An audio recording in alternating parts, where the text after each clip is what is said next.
So you will be getting the exact word distinction here. So what is the use of this is like we will be having the exact input. For example, you are accepting these three words from user, and if user try to enter any other word which is not relevant to your database, then it might be an error.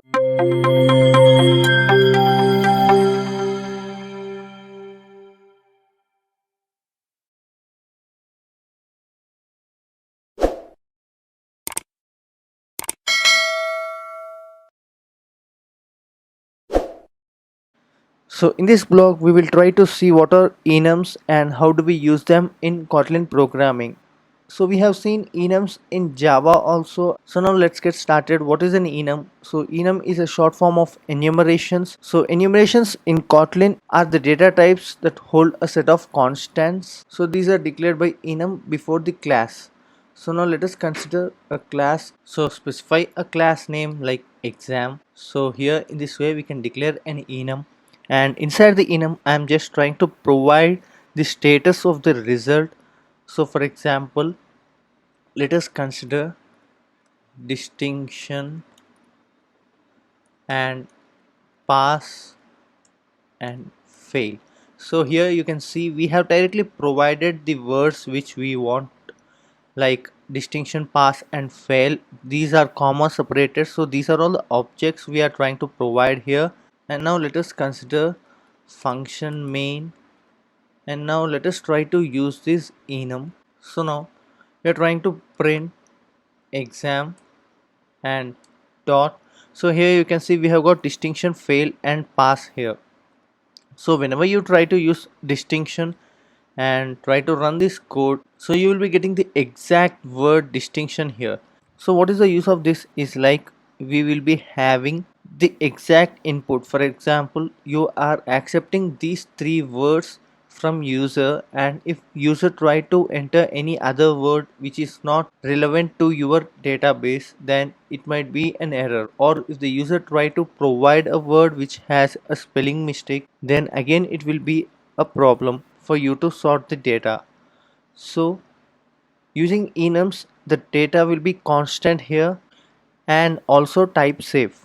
So for example, you want to have the distinction or pass or fail in small letters, then just you can just make use of it like short, and now provide it as string now, and here you can just specify distinction and the same for pass, and again this one for fail, and also add where here. So that you can just make use of here, like you can specify short, and now when you try to run this code you will be getting the output in small letters as well. So here just I have provided short. Here you can just specify whatever the name you require and whatever the name you can make it identified by the user. And now you can also declare anonymous classes for this enum. So now let us try to see this. So here I am going to declare a function, so which is like ABC, and just try to add comma here. So now let us provide a print statement distinction. So yes, this is our statement which is to be printed. So now add override and also provide variable x equal to enum default abstract function like print. So yes, now let us try to add the same functions for pass and fail also. And here you need to make sure that your ABC need to be replaced with this print here, and now we are good to go.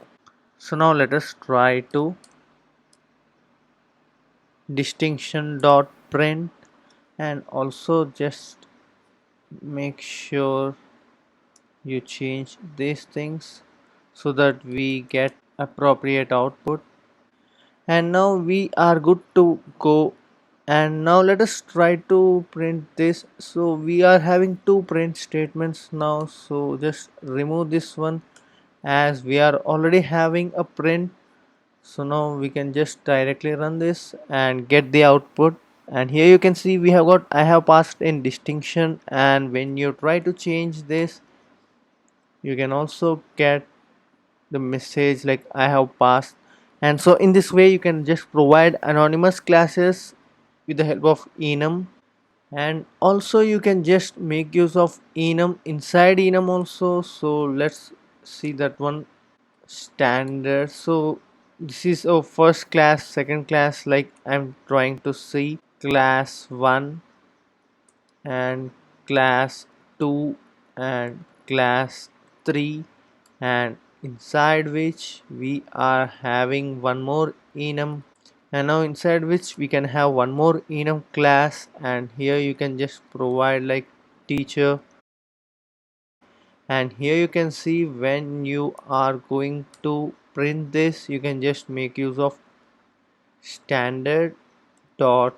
We can just make use of teacher here, and you can print teacher 1. So here to try to print the teacher you can just make use of teacher and dot. Here you can have the options like teacher 1, teacher 2, teacher 3. And now just try to run this code and see the output. We have got teacher 1 printed. So in this way you can just make use of the nested enum. And there are few more things we can just make use of enums, basic usage which is mostly required when you are trying to use enums. So I am just trying to conclude this tutorial here. And if you want to have more information on enums, do let me know in the comment section below. And if you like this tutorial, do like, share and subscribe to our channel for more interesting content on Kotlin.